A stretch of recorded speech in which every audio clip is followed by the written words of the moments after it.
एक औरत मोटी औरत से, तुम्हें कभी अपने मोटापे का एहसास हुआ है? मोटी औरत, हाँ, जब धोबी ने मुझे मेरे कपड़े वापस देते हुए कहा कि बाजी हम तंबू नहीं धोते।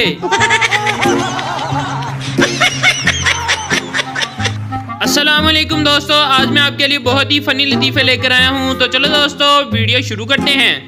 एक लड़के ने चाइना की लड़की से शादी कर ली। लड़की 1 साल बाद ही मर गई। लड़का बहुत दुखी था। सरदार ने जब देखा तो दिलासा देते हुए बोला, बस यार दिल छोटा ना कर, चाइना का माल इतना ही चलना था। एक सरदार ने छोटे कद की लड़की से शादी कर ली। लोगों ने पूछा, सरदार जी इतने छोटे कद की लड़की से शादी क्यों की? सरदार, मेरे दादा ने कहा था मुसीबत जितनी छोटी हो उतना ही अच्छा होता है। मौलवी साहब, क्या आपको ये निकाह कबूल है? पप्पू, नहीं। मौलवी, क्यों? पप्पू, क्योंकि मुझे पता है कि ये ख्वाब है। मैं पहले भी इस चक्कर में 2 दफा मंजी से गिर चुका हूँ। हमारे यहाँ ऐसा ही होता है। पठान वापडा के ऑफिस, नमस्ते, ये लाइट कब आएगी? ऑफिसर, तुमने नमस्ते क्यों कहा? पठान, क्योंकि आप पे सलामती भेजना पूरे मुल्क से गद्दारी होगी। पप्पू, डिटॉल साबुन है? दुकानदार, हाँ है। पप्पू, अच्छे वाला है ना? दुकानदार, हाँ। पप्पू, अच्छी क्वालिटी का है ना? दुकानदार, हाँ भाई हाँ। पप्पू, फिर हाथ धोकर 1 किलो आटा दे दो।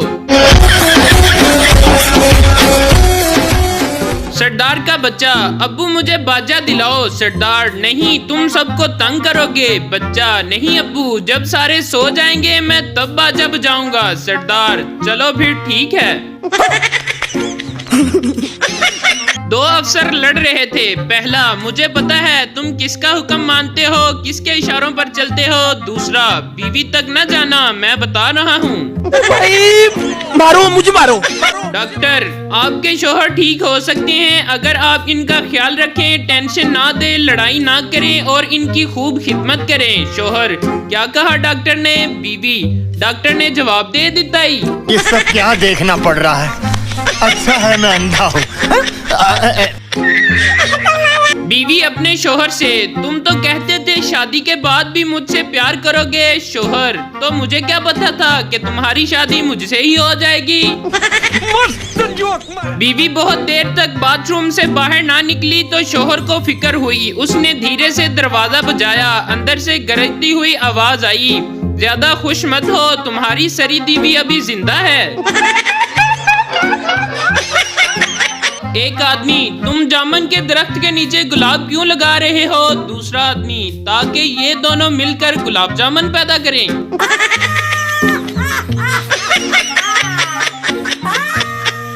प्रिंसिपल गुस्से में, अगर कोई लड़कियों की हॉस्टल की तरफ गया तो पहली दफा 100 रुपए जुर्माना होगा, दूसरी दफा गया तो 200 रुपए होगा और अगर तीसरी दफा गया तो 300 रुपए होगा। पप्पू सोचने के बाद, सर इसका माहाना पैकेज क्या होगा? हमारे यहाँ ऐसा ही होता है। टीचर, इतनी देर से क्यों आते हो तुम? पप्पू, वो टीचर रास्ते में एक बोर्ड है जिस पर लिखा है आगे स्कूल है, आहिस्ता चलें। निकाह के बाद दुल्हा ने मौलवी साहब से पूछा, आपकी फीस? मौलवी साहब, बीवी की खूबसूरती के हिसाब से दे दो। दुल्हे ने 100 रुपए दे दिए। मौलवी साहब को बड़ा गुस्सा आया लेकिन चुप रहे। अचानक हवा चली और दुल्हन का घूंघट उठ गया। मौलवी साहब मुस्कुरा कर बोले, ये लो बुकाया 80 रुपए। इसी के साथ आज की मजदूरी यहीं खत्म करते हैं। अगर तुम्हें वीडियो पसंद आई तो लाइक मारो यार। मुझे नहीं पता, मुझे 2 मिलियन लाइक्स चाहिए, कैसे ना कैसे करके मुझे चाहिए। इतना झिला मैं कभी नहीं होऊंगा अपनी पूरी जिंदगी में जितना इसमें झिला हूं। मुझे चाहिए ही चाहिए, तो लाइक